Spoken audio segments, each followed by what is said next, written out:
다윗이 그의 신하들이 서로 수군거리는 것을 보고 그 아이가 죽은 줄을 다윗이 깨닫고 그의 신하들에게 묻되 아이가 죽었느냐? 하니 대답하되 죽었나이다. 하는지라. 다윗이 땅에서 일어나 몸을 씻고 기름을 바르고 의복을 갈아입고 여호와의 전에 들어가서 경배하고 왕궁으로 돌아와 명령하여 음식을 그 앞에 차리게 하고 먹은지라. 그의 신하들이 그에게 이르되 아이가 살았을 때에는 그를 위하여 금식하고 우시더니 죽은 후에는 일어나서 잡수시니 이 일이 어찌 됨이니이까? 하니 이르되 아이가 살았을 때 내가 금식하고 운 것은 혹시 여호와께서 나를 불쌍히 여기사 아이를 살려주실는지 누가 알까 생각함이거니와 지금은 죽었으니 내가 어찌 금식하랴? 내가 다시 돌아오게 할 수 있느냐? 나는 그에게로 가려니와 그는 내게로 돌아오지 아니하리라. 하니라. 할렐루야. 평안하십니까? 안녕하십니까? 별일 없으십니까? 건강하십니까? 이런 일상적인 인사가 얼마나 귀한 인사였는지 새록새록 더 새롭게 귀한 인사라고 생각됩니다. 여러분들 모두가 평안하시기를 주님의 이름으로 축원합니다. 수도권에 강화된 방역 지침 때문에 기둥교회도 모든 예배를 영상으로 온라인으로 전환했습니다. 새벽 기도도 날마다 말씀 앞에라고 하는 영상이 제공됩니다. 새벽 시간이 아니라도 괜찮습니다. 하루를 시작하는 첫 시간에 무조건 날마다 말씀 앞에 접속해서 말씀을 듣고 기도함으로 하루를 시작하시면 좋겠습니다. 그리하시기를 주님의 이름으로 부탁드립니다. 모든 소규모 모임까지 교회 모임을 다 중단했습니다. 어떤 곳에도 마음 놓고 다닐 수 없는 현실이지만 여러분 영적으로 누워서는 안 됩니다. 다시 말해서 다 포기하고 주저앉지 말라는 뜻입니다. 누워 앉은 신앙이 아니라 일어나서 소망을 전하는 그리스도의 빛과 소금의 역할을 감당하는 그런 성도의 삶을 사시기를 주님의 이름으로 축원합니다. 우리는 매일 매 순간 많은 선택을 하고 잘못된 선택을 한 것에 대해서 후회하며 삽니다. 지난 날을 되돌아보면서 한 번도 후회할 일 없이 사는 사람이 어디 있겠습니까? 1조 원이 넘는 재산을 가진 부자들이 있어요. 1조 원. 얼마인지 상상이나 가세요? 저는 계산도 안 되는 것 같아요. 1조 원. 워낙 큰 돈이라 저하고는 상관없는 일 아닌가 생각되어서 저는 관심도 없는데 그렇게 많은 돈을 가진 부자들도 후회하고 산답니다. 억만장자 시크릿이라고 하는 책에 보면 21명의 부자들의 이야기가 나오는데 부자들이 후회하는 5가지가 있다고 그래요. 첫째는 엄청난 기회에 뛰어들지 않은 거, 둘째는 현재를 살지 않은 거, 세 번째는 충분히 빨리 시작하지 않은 거, 네 번째는 더 대담하지 못했던 거, 다섯 번째는 충분히 빨리 변하지 않은 거, 이런 것을 후회한다나요?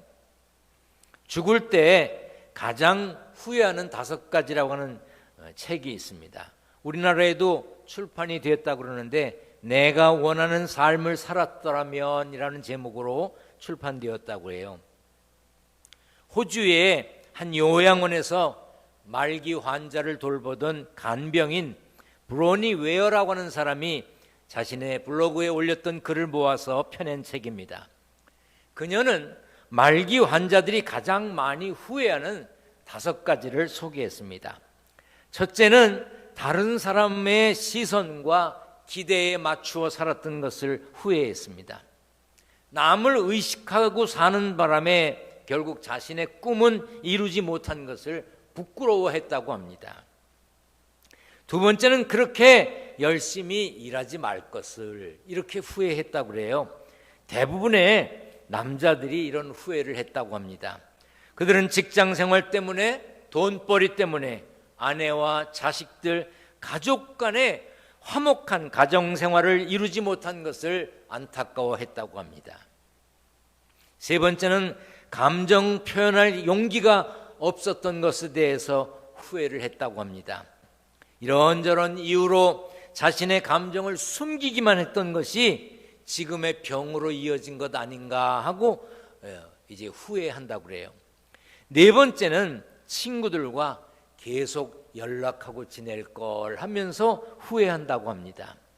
죽음을 앞두고서야 오랜 친구들이 보고파서 연락을 했는데 연락처가 맞질 않아서 연락이 잘 안 됐다는 것입니다. 그래서 절망스러웠답니다. 다섯 번째는 자신에게 더 많은 행복을 허락했더라면 하고 후회한답니다. 많은 사람들이 오래된 습관에 머물러 변화를 시도하지 못한 것을 후회하고 자신의 행복을 위해 스스로 노력하지 못했다고 하면서 자책했다고 합니다. 후회, 전의 잘못을 깨우치고 뉘우침이라는 뜻이 있습니다. 이 세상에 후회 없이 완벽하게 사는 사람이 있을까요? 이 세상에 후회 없이 완벽하게 사는 사람은 없습니다. 그만큼 사람은 연약하고 부족합니다. 그런데 문제는 거기에서 벗어나지 못하고 계속 그 후회에 머문다는 것입니다. 우리가 후회할 일 하나도 없이 살 수는 없습니다. 그러므로 후회할 만한 상황이라 할지라도 빨리 그 상황에서 벗어나는 게 중요합니다. 후회가 길어지면 결국 낙심하게 되기 때문입니다. 후회에 사로잡혀서 오랜 시간 힘들어하는 사람들의 특징은 과거에 집착한다는 것입니다. 계속해서 지난 시간을 돌아본다고 뭐가 달라집니까? 무슨 도움이 되나요? 이미 엎질러진 물이라면 그 쏟은 물을 자꾸 쳐다보고 아쉬워하면 뭐합니까? 안타까워하면 뭐해요? 빨리 새 물을 뜨는 게 낫지요. 후회를 계속하다 보면 후회에 얽매여서 결국 바보가 되고 맙니다. 후회를 거듭하면 낙심하게 되고 절망에 빠지게 되고 최종적으로는 목숨을 끊어버리는 사람도 있습니다. 결국 생명을 주신 하나님께 대항하는 거죠. 살인은 죄입니다. 어떤 이유로도 사람의 목숨을 사람이 끊는 것은 죄입니다. 죽으려고 하는 생각을 가졌다면 그 용기를 가지고 살 수 있는 겁니다. 죽으려고 생각한 거, 죽이려고 생각한 거 다 살인죄입니다. 오프라 윈프리라고 하는 여자가 있습니다. 저는 미국에서 이분이 방송하는 것을 보았습니다. TV 토크쇼 진행자이죠. 세계에서 가장 영향력 있는 여성입니다. 세계에서 유일한 여성 흑인 억만장자로 알려져 있습니다. 오늘 돈 얘기 너무 많이 해서 죄송합니다. 억만장자, 재산이 10억 달러 이상을 초과하는 사람을 억만장자라고 말합니다. 우리 돈으로 계산해 보니까 약 1조 2천억 원쯤 됩니다. 별거 아닌가요? 1조 2천억 원. 이렇게 돈이 어마어마하게 많고 유명해진 이 여인도 과거사가 예사롭지 않았습니다. 미국 미시시피주에서 이제 사생아로 태어났습니다.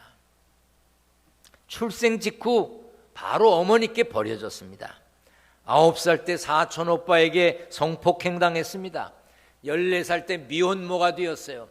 그런데 낳은 아기도 2주 만에 죽었습니다. 그 후 삼촌에게 성폭행당했습니다. 그 외에도 끔찍한 일을 많이 겪었습니다. 어릴 때 너무 가난해서 감자 포대로 옷을 만들어 입어야 할 만큼 어려웠습니다. 학대와 차별을 받으며 지옥 같은 삶을 살았습니다. 그런 그녀가 과거에만 집착했다면 자신이 버려졌다는 거, 성폭행당했다는 거, 가난하고 어려웠다는 거, 그런 일에 얽매여 살았다면 얼마나 비참했겠습니까? 그런데 그녀는 과거에 얽매이지 않았습니다. 그래서 수많은 사람들에게 용기를 주는 사람이 되었습니다. 얼마 전에는 코로나19 때문에 고생하는 사람들을 위해서 $10,000,000를 내놨다고 그래요.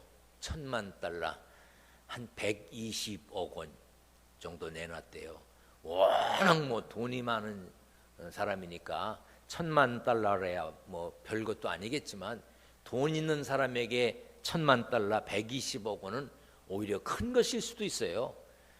많이 갖지 않은 사람은 내놓기가 쉽지만 많이 가진 사람은 내놓기가 쉽지 않거든요. 그런데도 내놨습니다.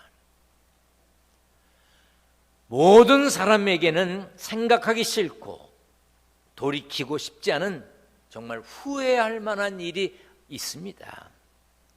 서글픈 과거가 있습니다. 부끄러운 과거도 있지요. 하지만 과거에 집착하면 집착할수록 후회하느라고 에너지를 다 써버리게 됩니다. 결국 탈진하게 되고 아무것도 할 수 없고 낙심자로 전락하게 됩니다. 예수 믿는 우리는 단순히 후회를 넘어 회개하는 데까지 이어져야 합니다. 이어가야 합니다. 후회와 회개는 잘못을 뉘우치고 이제 잘못을 깨닫는 것, 그런 것은 다 같습니다. 그러나 분명한 차이가 있는데 회개는 돌이키고 고치는 것까지를 말합니다. 바울이 다메섹으로 가는 길에서 예수님을 만난 뒤에 과거를 돌아보면서 아마 후회 많이 했을 겁니다. 내가 그때 왜 그랬지? 왜 예수 믿는 사람들 잡아다가 가두려고 그랬지? 왜 그렇게 핍박하는 사람이 됐지? 아마 후회 많이 했을 겁니다. 그래서 바울은 자신을 일컬어 죄인 중에 내가 괴수라고까지 말했어요. 괴수, 가장 큰 죄인, 죄인의 우두머리라고 하는 뜻입니다. 고린도전서 15장 9절에 바울이 이렇게 말했습니다. 같이 읽어보겠습니다. 시작. 나는 모든 사도들 중에서 가장 작은 사람입니다. 나는 과거에 하나님의 교회를 핍박했던 사람이기 때문에 사도라고 불릴 자격이 없습니다. 가장 작은 사람입니다. 자격이 없습니다. 이렇게까지 말했습니다. 그랬던 바울이었지만 자신의 과거에 머물지 않았습니다. 자신의 과거에 집착하지 않았습니다. 그래서 이렇게 말했습니다. 내가 나 된 것은 하나님의 은혜로 된 것이니 라고 했습니다. 그리고 그 받은 은혜를 전하는 일에 목숨을 걸었습니다. 같이 읽겠습니다. 시작. 나는 내 목숨을 아깝게 생각하지 않습니다. 예수님께로부터 받은 사명, 곧 사람들에게 하나님의 은혜의 복음을 전하는 일을 다 마칠 수만 있다면 말입니다. 이처럼 바울은 후회에 머물지 않고 돌이켜 회개하여 하나님의 은혜의 복음을 전했습니다. 다윗을 보세요. 그는 하나님 마음에 합한 자라는 그런 엄청난 칭찬의 소리를 들었지만 큰 죄를 지은 사람이었습니다. 그래서 하나님이 선지자 나단을 보내 책망하셨습니다. 어찌하여 네가 여호와의 말씀을 업신여기고 나 보기에 악을 행하였느냐? 네가 칼로 햇사람 우리아를 치되 암몬 자손의 칼로 죽이고 그의 아내를 빼앗아 네 아내로 삼았도다. 그러자 다윗이 회개했습니다. 내가 여호와께 죄를 범하였노라. 내가 주님께 죄를 지었습니다. 잘못했습니다. 이렇게 회개했습니다. 그러자 나단 선지자가 말했습니다. 여호와께서도 당신의 죄를 사하셨나니 당신이 죽지 아니하려니와 이 일로 말미암아 여호와의 원수가 크게 비방할 거리를 얻게 하였으니 당신이 낳은 아이가 반드시 죽으리이다. 여호와께서 회개한 왕은 용서해 줄 것입니다.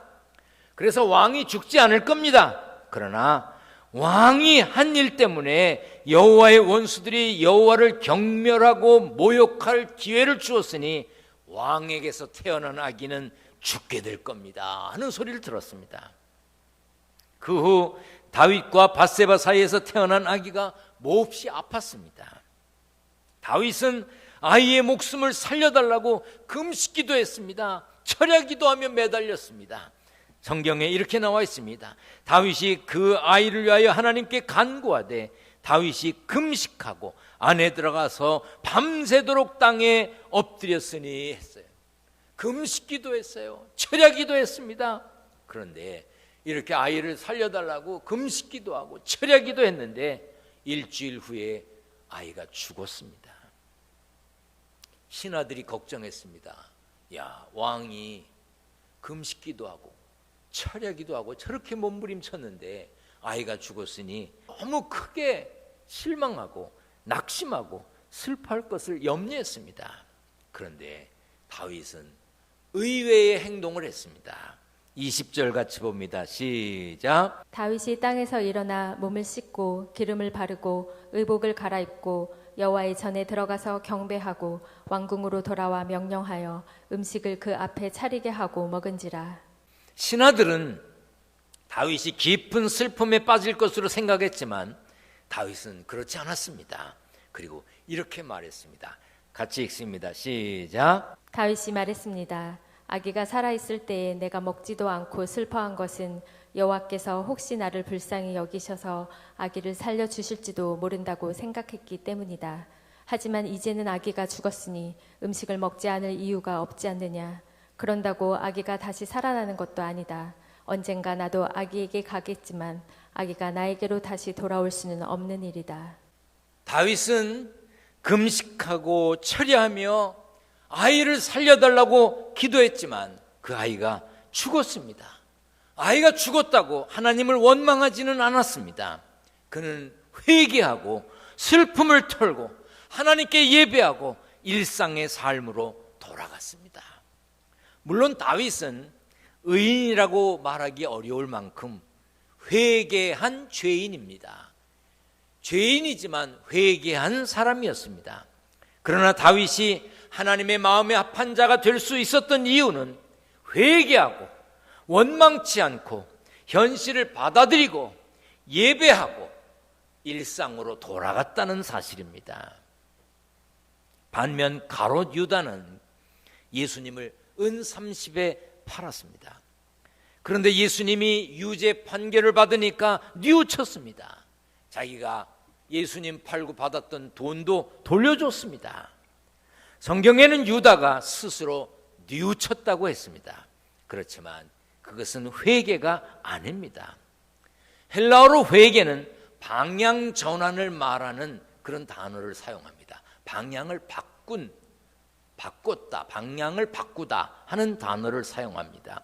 메타노이아라고 하는 단어는 잘못된 길을 가다가 깨닫고 이 길이 아니구나, 바르게 가야지, 바른 길로 가야지 하고 돌이키는 거, 방향을 바꾸는 것을 말합니다. 그 방향을 바꾸는 것이 회개입니다. 그런데 마태복음에는 뉘우치는 거, 감정적으로 좀 움직이는 거, 감정적인 동요, 그 정도를 말하는 메타멜로마이라고 하는 단어를 사용합니다. 유다는 무죄한 피를 흘리게 했구나. 이제 예수님이 죄가 없으신데 피를 흘리게 됐구나. 내가 예수님을 팔았구나. 이거 잘못됐구나 하는 거 알았어요. 후회했습니다. 아이고 잘못 팔았다. 그래서 돈도 갖다가 돌려줬습니다. 그러나 문제는 회개하지 않았습니다. 그것이 문제였습니다. 후회할 일이 있으신가요? 후회가 계속되면 낙심하게 됩니다. 과거에 붙들려 사는 것, 한숨 짓는 거 이제 그만하세요. 남들이 쳐다보는 거, 남들이 나에 대해 사는 이야기 이제 마음 쓰지 마세요. 유난히 남의 얘기에 신경 쓰는 사람들 많아요. 저도 신경 안 쓰이는 건 아니에요. 누가 좀 뭐라고 나에 대해서 함부로 말하고 이상한 말 했다 그러면요 기분 나빠요. 그리고 그 사람 미워. 자기가 뭐 나를 얼마나 안다고 미워. 그런데요 곧 그렇게 생각합니다. 아이고 그 사람이 뭐 나를 알겠어. 내가 배가 아픈가 보지. 나를 생각하고 나를 쳐다보니까 배가 아픈가 보지. 그렇게 생각하고 털어버리려고 애를 씁니다. 여러분들도 그렇게 하세요. 이제 마음 쓰지 마세요. 다른 사람이 쳐다보는 눈, 다른 사람의 평가, 그거 아무것도 아니에요. 그거 신경 쓰지 마세요.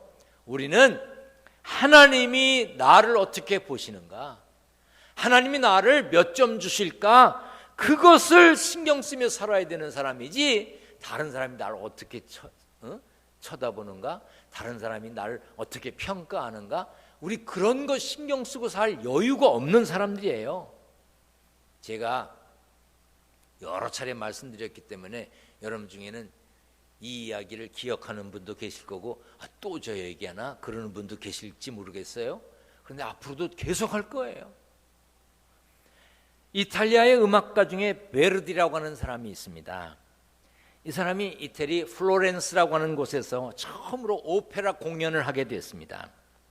첫 공연이니 얼마나 신경이 쓰였겠습니까? 수많은 청중이 모였고 사람들이 막 박수를 치면서 잘했다고 막 환호를 올렸습니다. 그런데 베르디는 기뻐하지 않았습니다. 불안한 얼굴로, 불안한 마음으로 한 사람을 쳐다보고 있었어요. 그 사람이 누구냐? 당대의 최고의 음악가 로시니가 그 자리에 참석했던 것입니다. 베르디는 다른 관중들이 환호를 올리고 뭐 박수를 치고 와 잘했다고 하는 그 말에 신경 쓰이지 않았어요. 한 사람만 신경 쓰였어요.